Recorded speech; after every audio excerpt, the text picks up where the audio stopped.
Hunting Kind really has been going about 2.5 years, and very specifically it is set up to represent hunting, natural hunting, from a hunting perspective, which sounds a bit of a riddle. Right, what does natural hunting mean exactly? Natural hunting is replicating nature and hunting through nature. So it is ferrets, falcons, gun dogs to a point, lurchers, terriers, all forms of scenting hound and sight hound.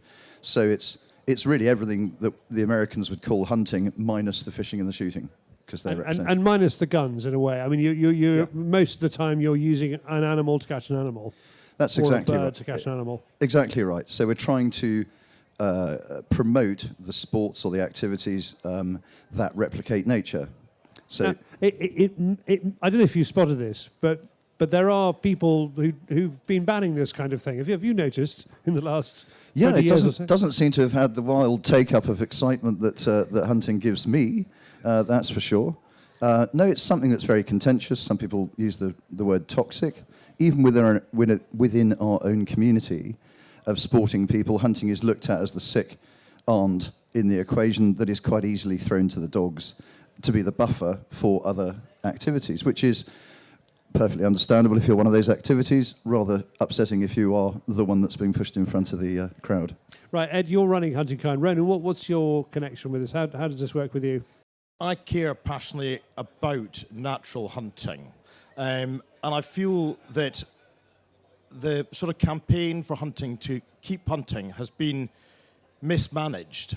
And I think, and I'm saying that a bit in hindsight, because I think that everybody thought that we were going in the right direction, and that managing decline was the right way to go. Just unpick that a little bit. When you say going in the right direction, what do you mean? Are you referring to swapping hunting for trail hunting, which is effectively what happened in 2004? Well, more in Scotland, where we were restricted. We were allowed to flush a cover with a pack of hounds, 2 guns, and that was workable. And I think that everybody managed to enjoy watching hounds working, and hunting remained there. But now that we're forced into a purely trail hunting, and definitely encouraged down the sort of bloodhound route, it is entirely different. You know, if I wanted to go to a point-to-point or a team chase, that's what I would do. And I view trail hunting as that, but I want to go hunting. I want to watch hounds work in a natural environment. So just for those who don't know, what is allowed in Scotland now? Is trail hunting, as we understand it in England, allowed in Scotland? Trail hunting is allowed. Well, drag hunting is allowed. Drag hunting is allowed. Hunting with a not a live scent. But trail hunting with a live scent, with the scent of an animal, is banned. Is banned. Okay. Yes. Yeah. So and when they banned that, did they accidentally ban dog walking, as they're proposing to do in Northern Ireland? Well, no, but I mean, I suppose that technically, you know, if you've got more than 2 dogs and they chase a wild mammal, you're breaking the law. You are breaking the law, absolutely. So you risk prosecution. And what are the penalties for breaking the law?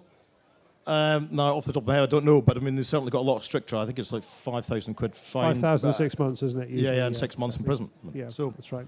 But you are still allowed to go drag hunting, which is clean boot. Is that right? Yes, yeah, you can still go drag hunting. And did they bring in the provision about landowner liability, that if you are caught trail hunting on somebody's land, that somebody faces £5,000 in 6 months as well? If you are caught, but vicarious liability has always been there. You know, it's not a new thing. They've just given it a new name, and I think that's done to kind of scare landowners. So you're banning hunting through the landowners, not giving you permission to be there. But vicarious liability is always something that's been there, you know. Okay. Things seem to be going down the route of attacks on us. I mean, we have always been aware that the people who want to ban us from hunting are more keen on banning us than on banning hunting, if you see what I mean. And you've managed to do some work in this area which may have a positive effect. Can you outline that?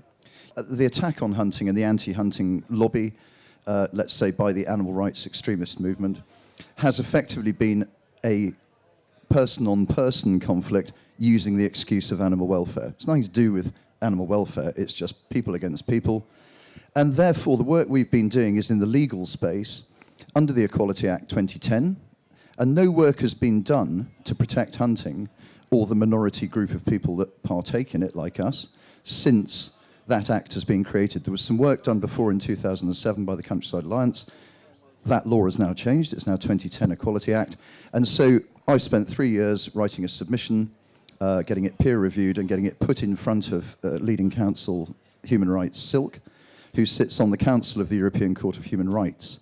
And he unequivocally, the good news, the round of applause, is that the outcome of that from the Human Rights Silk is that as a protected minority group under the Equality Act, we qualify undoubtedly 10 out of 10. Like... Thank you. Yeah, we'll take the applause. I think it's Good man. It's worth it. So, like LGBTQ+, like race, like religion, we are a distinct minority group. We did go down this route years and years ago. We set up the Free Church of Country Sports and things like that. What do we have to do to kind of now a lawyer has said it is so? What do we have to do to kind of properly establish this? Okay, so the way we do what everybody thinks is the impossible goal, and I don't, because if I did agree with that, I wouldn't be doing what I'm doing, which is to get the Hunting Act and the Scottish 2002 Act, same thing, reviewed, replaced, and the necessity of doing that would involve the third R, which everyone thinks is a complete waste of time and never going to happen, which is repeal, with which I completely disagree. I have been privy to some very high-level legal information from people that write law, make law, and govern it in this country, who say that as a protected minority, leading to an ethnic group, and the qualifications of an ethnic group, there are 5 of them, we hit every one straight in the bullseye. So I'm convinced we can, and how you do that is you prove through case law, county court level, there'll be people sitting in this room that have suffered from active discrimination against them because of their hunting views. They've lost work, they've lost contracts, they've been abused, they've been slagged off on social media, whatever it might be. Right, that is a case of discrimination. So you come forward with that, and then during the course of that case, it is proved, because that's the intention, that it was that person's protected belief in natural hunting that created that discrimination. You win 3 of those, between 3 or 5, depending on them, and you establish the legal precedent of that protected belief in law. This is like Harry Potter, isn't it? It's like the Deathly Hallows. You've got to find those 3 things and you win. Well, let's go for it. I mean, it's there. I've been presented with that answer. That's what I want people to do. And I've just recently launched, love plugging myself, 1 night ago, a questionnaire, which is very simple, and it gets you to look at it and say, I, Fred Bloggs, here's the protected belief. I subscribe to that, name, date, gender, that sort of thing, ethnicity, which is important, and then that's the beginning of this process starting. I've only started it less than 24 hours ago. I think we've got 1,000 people very kindly signed the form. That's a good start. We'd like about 85,000, 2.5 million if we could. Doesn't really matter because there's no lower number to be a minority. Now, these cases you've got to get, can you give me an example of the kind of thing you'd like to see? A good one is the provision or the denial of goods and services. So, for instance, if I, in my hunt, decide to have a party at some hotel and say, me and the blank me hunt, whatever it might be, are going to come here and have a party. They then get pressure from the antis saying you can't have these blood-swilling lunatics at your venue. They then collapse and say 1 week ahead of the event. This has all happened in the last 6 months, 2 occasions. This has actually happened, Absolutely, spot on. Yeah, 2, 1 in Derbyshire, 1 in Hampshire. Hunt bulls have been cancelled along with the auction prizes and the food and the drinks and the tickets and everything, dancing bands.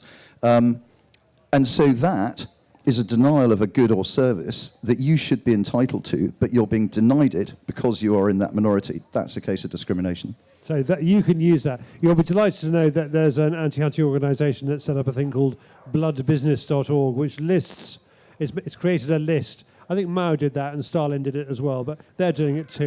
So it's a good run of lists, and it's a list of anybody involved in hunting or shooting people. Hotels that have hunt meets, pubs that have hunt meets. So you're going to have basically they're providing you with all the information you need. It's very generous of them. Well, it's wonderful. I don't know where that sits with GDPR. Having a list of people that I might be on. I suspect it'll be based in Iceland, so it won't have to sit at all. Sure. Okay, Ronan, You've been in the front line. He's got his microphone. He's fine. You've been in the front line of this debate in Scotland. Do you think this will work? I don't know. I've got confidence that we have to do something. And I think we're in the situation now that we have to do something else because what we are doing presently is not working. I believe it'll work because I have to believe it'll work. And the hunting community has to stand up. We've been kind of silenced for too long and told to be quiet, shut up, toe the party line. And I think it's time that the hunting people actually gave their politicians the truth about how they feel and not how they're told to feel, but actually what they believe in, so that we can form a community and protect our heritage. There's an overarching argument about all this, which is if you accept that the trail hunting replacement came in England in 2004 and that Labour now wants to ban trail hunting, which is where we are, that's their manifesto commitments, then the job of a hunting organisation is to defend trail hunting. And against that is your view, which is, look, they've already said we're going to ban trail hunting. Trail hunting is toast. Let's go back to what we were doing before 2004, which is banning natural hunting, defending natural hunting. So you are saying kind of attack in a way, aren't you? Yeah, absolutely. I'm saying yes, attack. Let's fight. Our backs are against the wall. I don't think we've got terribly much to lose. So yes, that's exactly what I'm saying. So the choice for the audience is: do you think we have a chance of saving trail hunting or not? Because if we cause this split, then the trail hunting defenders will go, oh, well, we could have done it if it hadn't been for you natural hunting, not Ed. I think it's not a either or. We're all the same people. The guys that go trail hunting or drag hunting or whatever type of hunting, the same people that want to aspire to go natural hunting. They're the same people. So to split them down the middle based on what their strategy is or their aims are is not what we are about. Absolutely no way. We're not into dividing anything. But if there'll be some fishermen here, fishing, angling men, there'll be some shooting men. If I said to you, right, your new sport is going out and shooting pheasants with blank cartridges, and your fishing activity from now on is everything you do to do with fishing, but you just can't put a hook on the end of the line. Right, how excited would you be to stand up and defend that? Well, you wouldn't. You'd want to go back to what you actually do want to do and lodge those arguments. So we are going to work with those that are supporting trail hunting because we are the same people and they support us, long-term views, and I support their short-term holding pattern, which is to keep hounds in kennels, which is do what you can within the law. So that's what they're doing, and good luck to them. One of the attractive things about what you're doing is it is entirely within the area of courts of law. So they're dealing with stuff at a parliamentary level. You are giving a Labour government which hates doing things. Labour ministers hate doing things. They want to keep their jobs. They don't want to do things. And you're giving them the excuse not to do things. So if you push this one far enough, you will perhaps win by staving off the trail hunting ban as well. Who knows? Possibly so. What we're going to do is give Labour what they want. We're going to give Labour what they're screaming for, which is diversity, minority protections. Hey, we're going to give you some of that, boys, and you're going to take it up. Oh, you're sounding a tiny bit cynical, if I may say. Well, no, I'm being honest. That's what they stand for. We've got it in law. Let's play our part. It's been far harder in Scotland, Ronan, because they seem to have been ahead of the curve. They were the first ones to bring in any kind of ban. Hilarious, like all bans brought in that are drafted by antis, it didn't work. The 2004 ban in England didn't work, but for different reasons. Now they've brought in their ban on the ban, and we are facing our ban on the ban in England. Why is that? Why is Scotland so much so far ahead of the game on being anti-hunting? It surprised me that Scotland is because there's more open space and more countryside in Scotland. You're more Scottish, aren't you? And we're kind of revered around the world for our fighting spirit and all the rest of it. So it kind of surprised me the way that hunting's gone in Scotland. But I think it's driven by, a lack of education and countryside ways. and driven by a sort of left-wing government that wants to not ban. They want to ban us as people. The posh people on horses is what they're interested in, opposed to actually the sort of the wildlife and the cruelty aspect or the perceived cruelty aspect of it. I don't think that's it. Ed, this is not the only thing you're doing, this casework. The hunting kind seems to be the closest thing we have to wild justice, but on our side, you're quite piratical, aren't you? You go out and you grab a Spanish galleon if you possibly can. Tell me about Ashington. Well, thank you. Ashington, northeast Northumberland, coal mining village. It was the epicentre of Northumbrian coalfield mining, and 25% of the people there, quite obviously, had running dogs, lurchers, whippets. That's part of their culture, along with pigeon racing and pigeon keeping and bird fueling. So they fed, when they had a year-long strike and no money coming in, they kept their community going with deer, hare, rabbits that was caught locally. So their culture, based around running dogs, is probably one of the best examples of it in this country. This is the miners' strike in the 1980s? 1984, yeah. So we just made a film. It was about half an hour or so, a bit longer, very kindly in conjunction with Field Sports Britain, which is brilliant. And that's changed the narrative, and that's gone around the place. That's gone to some senior people in hunting, the hunting world, and also politicians. And the two Labour MPs up near where I live just come in. One's been there forever and one's just come in. Love it. They get it. This is Ian Lavery, who was Arthur Scargill's right-hand man, who is no friend to hunting, and he now is a friend to hunting as far as we can see. Ian Lavery has been in that seat for about 30 years. He used to be the chairman of the NUM, great friend of Arthur Scargill's right-hand man. Couldn't get more Labour silverback gorilla if you tried. He keeps 2 greyhounds. Why? Because he's from that community and that's what they do. That's how they roll. We spoke to him, we showed him the film, and halfway through he stopped and said, guys, stop protesting. I'm part of that cultural minority. I totally agree with you. I'm with you, and I'll do whatever I can for you. So I call that a win. All right. Yeah, thank Look, you. We've got to leave it there. Ed, Ronan, thank you so much for coming along. If you want to find out more about Hunting Kind, have a look on the internet. Ronan and Ed, thank you. Thank you.